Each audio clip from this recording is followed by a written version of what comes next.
Have you ever wondered how strong does a cyclist actually need to be?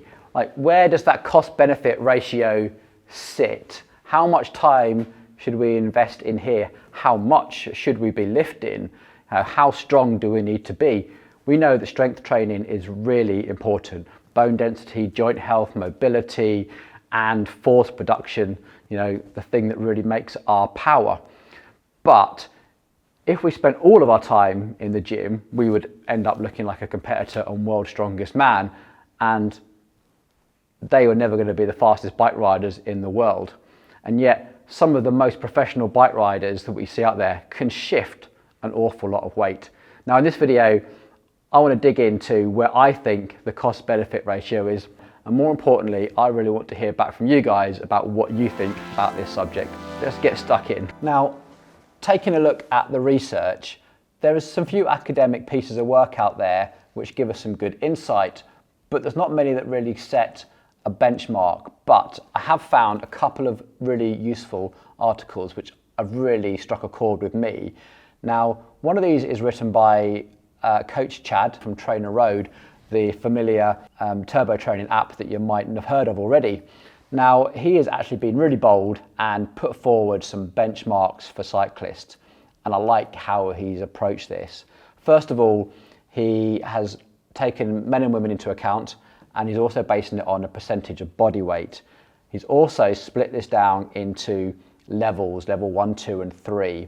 What I really like about what Coach Chad has written here is everything's on the 6 essential lifts. They really challenge the entire body through its different range of movements, and they're known as the big powerlifting moves. And he's also given it the repetition range of 5 repetitions. Now, this is important because when we talk about strength training, we break things down into how many repetitions achieve a certain goal, and 5 repetitions to about 8 achieves strength, force production, bone density, all that good stuff that as cyclists or runners, that's what we're most interested in. Once we go beyond that sort of rep range, we get that muscle pump and we go into the realms of building hypertrophy, a bigger muscle, not necessarily a stronger muscle. Once we go beyond that, we then start getting into endurance type of training, which is still valid to do in a gym. Things like kettlebell swings, for example, now add some power to that strength. But cyclists tend to do most of that either on a turbo trainer or out on the road. So we're most concerned with this 5 rep range. I think Coach Chad has done a great job here. Now, these 6 lifts, if you're not familiar with weight training, is the deadlift, the back squat, the bench press, the barbell row, the chin up, and the military press. Now, I think that they're actually a little bit on the low side, and he does go into the article and suggest that these are the minimum standards, if you like. The idea that you maintain your strength throughout a cycling season, and at any point you can probably replicate this lift when asked. So how strong do we need to be when we're at peak strength, knowing that in the off season we'll do more strength training, and then as we come into the cycling season we will peak at a certain point and then decline throughout the year to meet these standards. And I've got some really good insight with this with the Strong First, which is a globally recognized brand that delivers strength training to both athletes and coaches. They've set some standards as well if you wanted to become a Strong First coach. And I think these are about right, because remember, these guys aren't interested in hypertrophy or bodybuilding. This is strength training, and these guys know their stuff. I'll put the links in below. And they actually suggest that for a man anyway, that deadlift for me should be about 1.5 times body weight, the military press about 67% of my body weight, and the back squat, probably the most important for most of us, around body weight. Now, that feels like a challenge, but totally doable. If I trained at it and that was my peak, I think that is a really good place to start, knowing that as I come into the cycling season, my strength performance would drop and I should still be able to meet the benchmark set by Coach Chad. There's also a strength training for cyclists weight calculator. So let's click into this. I am currently about 85 kilograms, just slightly over 6 foot. So I'm going to look at this level 3 because I think this is actually really attainable. And for deadlift, 128 kilograms.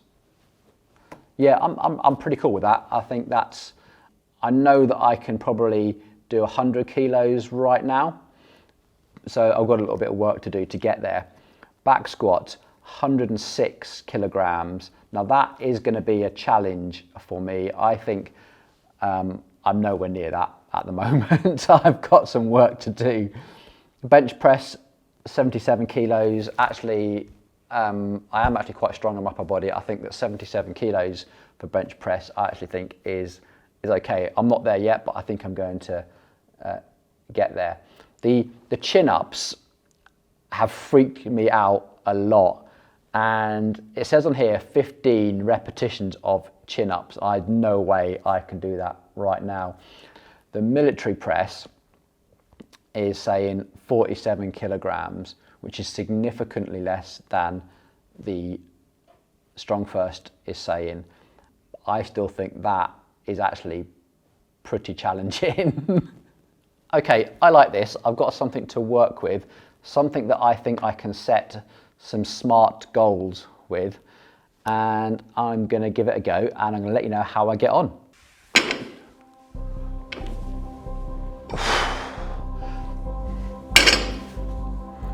Cool. 85 kilos, body weight, 5 reps. Now I think I can go to 1.5 times body weight with a bit of training this winter. Right, let's have a look at the squat.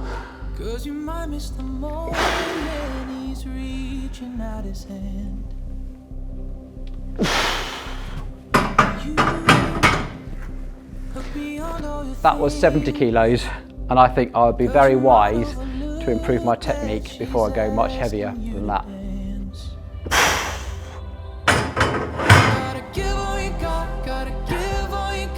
60 kilos, just.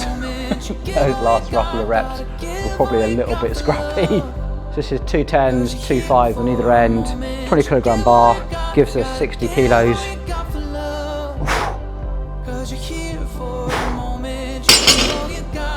Bit scrappy, but okay.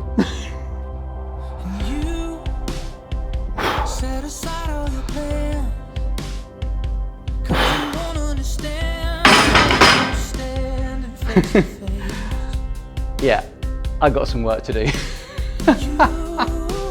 Oh no.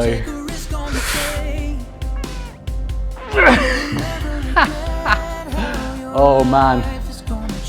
3. 3. It's been a lot of years since I've been rock climbing, and it shows. Oh no.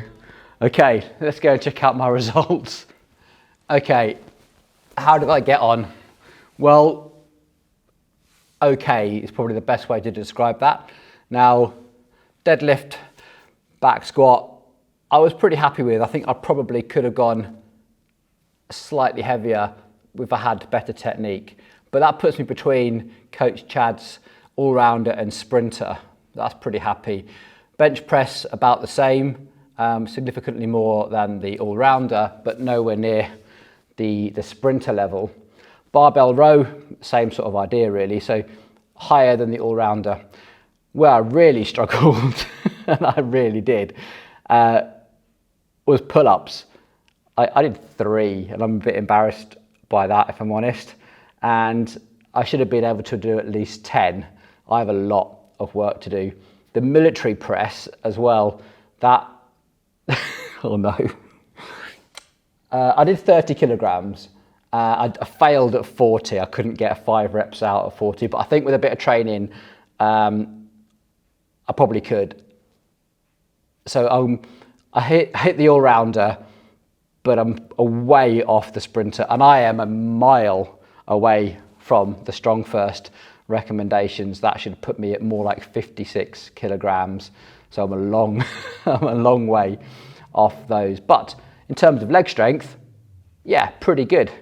It's been a real eye-opener, actually. I've always thought I was fairly strong upper body for what I do, but in actual fact, I'm not. It definitely shows that I've spent a lot of time on a turbo trainer and probably a lot of time just doing leg orientated exercises, and my upper body has definitely suffered. So, well, yeah, hopefully you guys are going to come on this journey with me and see if I can hit these standards of the best bang for your buck strength for cyclists.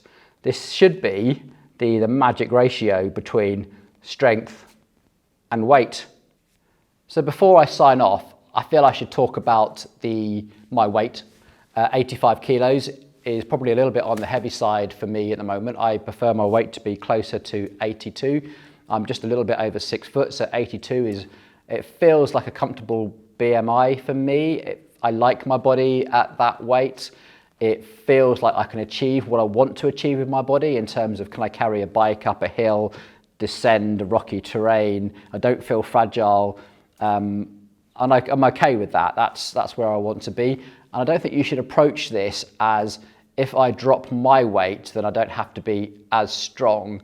I still maintain that having a good, healthy BMI and nutritious diet, and you bring your strength up to meet it, is the right thing to do. Right, I'll see you in the next video.